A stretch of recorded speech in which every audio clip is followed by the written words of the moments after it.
Seven. Over here. Seven. Seven. Over here. Look here. Seven. Look here. Seven. Look here. Seven over here. Seven. Over here. Seven. Smile.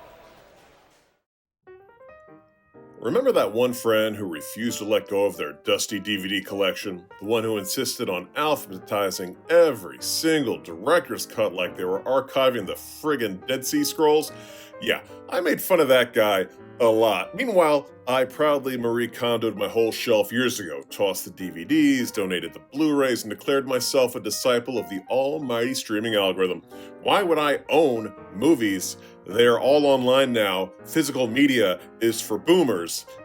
Yeah, about that, because lately I've noticed something. The complete collection we were promised, the one where everything's just a search bar away, turns out it's missing quite a bit. Iconic films, cult classics, even movies that were once streaming have mysteriously vanished. They got Thanos snapped by licensing lawyers. So let's get into it right after I apologize to my friend Todd.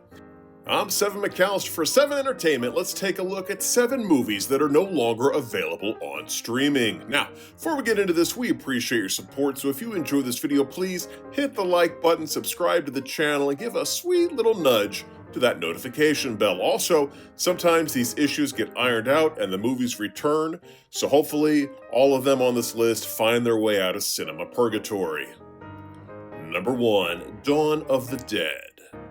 Before zombies were sprinting through World War Z or starring in dating comedies, Warm Bodies, anyone? Seriously? There was Dawn of the Dead, and it didn't just raise the dead, it redefined horror. This is George A. Romero's magnum opus, a sequel to Night of the Living Dead. It dials everything up, the gore, the social commentary, SWAT teams, shopping mall, yes, shopping mall, which was the perfect setting for a movie about mindless consumerism, devouring what's left of society. It's like The Walking Dead before The Walking Dead, but with way better pacing and way fewer people whining in a barn for 6 episodes. You want iconic zombie carnage? It's here. You want biting satire? No pun intended. It's in every frame. You want a film that feels weirdly relevant every time the world spirals into chaos? Dawn delivers. So why can't you stream it? Well, it's trapped in distribution hell. The rights are a labyrinth of legal red tape tied up between Romero's estate and producer Richard R. Rubinstein, who's been guarding the film like it's the final can of Spam during a zombie apocalypse. That means no Netflix, no Max, no nothing. You can buy a physical copy if you can find it, and the boutique label Second Sight has put out a beautiful restoration. Number 2, Dogma. It's truly a shame that Dogma, which is an actual cult classic, remains completely unavailable on every major streaming service. So what gives? Is God mad at Kevin Smith? Well, not quite. The short version, Harvey Weinstein owns it. Personally, that's not an exaggeration. When Miramax released Dogma, the rights didn't stay with the studio. They ended up with Harvey himself in some sort of backroom, cigar-scented deal. And since then, Dogma has been kept in what we can only assume is a solid gold vault under a volcano guarded by disgraced film executives. Kevin Smith himself has been very vocal about the situation. He's tried to buy back the rights. He's tried to get it streaming. He's literally said he doesn't own the movie and hasn't been able to do a 4K restoration or re-release. Why? Because dealing with Harvey Weinstein is, do we need to elaborate on that? Holding the rights to Dogma hostage, wouldn't even make the top 20 list of crappy things this guy's done. Oh, and here's a weird fact. My wife always confuses Harvey Weinstein with Harvey Fierstein, which, the names are similar, but I'm guessing there are no 2 different people in all of showbiz. Sorry, that's way off topic. Here's the kicker. Dogma was one of Smith's biggest movies. He got A-listers like Ben Affleck, Matt Damon, Alan Rickman, rest in peace, Chris Rock, Salma Hayek, and George Carlin, also rest in peace, all show up to tackle faith, Catholicism, and poop demons. It's irreverent, it's weirdly sincere. Maybe the big irony in this whole thing is that in the end, a poop demon wasn't the worst thing Kevin Smith would have to deal with to get this movie made. Fortunately, this one has a bit of a happy ending, as recently a deal was struck where the movie was re-released into theaters to celebrate the 25th anniversary, although it is yet to make its way onto any streaming services. Alanis Morissette be praised. Number 3, Song of the South. Oh, it is the Voldemort of the Disney Vault, the movie that shall not be named, the cinematic skeleton in Mickey Mouse's closet. So what is it? Well, Song of the South is part live action, part animated film, best remembered for the Oscar-winning song Zippity Doo Dah, which shockingly is catchy enough to make you forget the movie it came from is deeply rooted in romanticized plantation nostalgia. The story centers on a young Caucasian boy befriending Uncle Remus, a kindly black man who tells him fables featuring Brer Rabbit and his friends. Sounds innocent enough until you realize the film never bothers to mention when it takes place, why everyone's still living on a plantation, and why Uncle Remus is just so happy in his post-Civil War servitude vibes.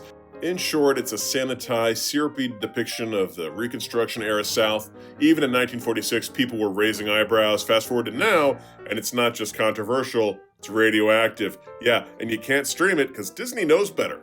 They've buried this thing so deep that not even a mouse with a lantern could dig it out. It's never been released on any US home media since the 80s, it's not on Disney Plus, and they've made it very clear it is never coming back. It's been quietly memory holed right down to the Splash Mountain being rethemed just to distance itself from this mess.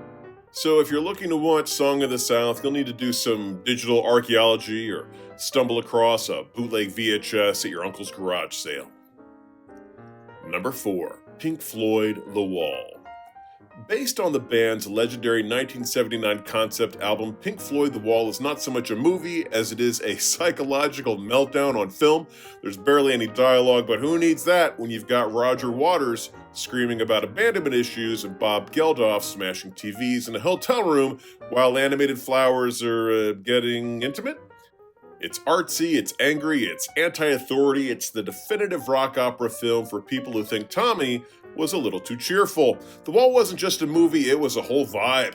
Visualized one of the most iconic albums of all time with all the subtlety of a sledgehammer made out of emotional baggage. It tapped into Cold War paranoia, generational trauma, failures of education, and rock star alienation. Film became a cult classic, a rite of passage, and a staple of late-night cable. It's a masterpiece of visual storytelling while at the same time kind of being a cry for help. And you can't stream it because The Wall is locked behind a tangled mess of rights that make the actual Berlin Wall look easy to scale. Despite Pink Floyd's music being everywhere, the film is in licensing limbo thanks to a patchwork of music rights, film distribution deals, and possibly a blood oath signed in 1982.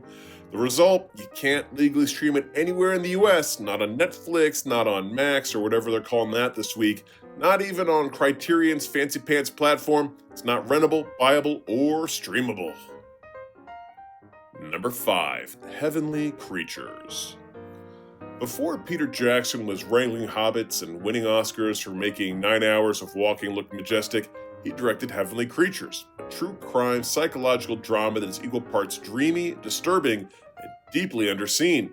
Based on the infamous 1954 Parker Hoole murder case in New Zealand, the film tells the story of two teenage girls whose intense friendship spirals into delusion, fantasy, and eventually some darker things. You know, your basic coming-of-age stuff.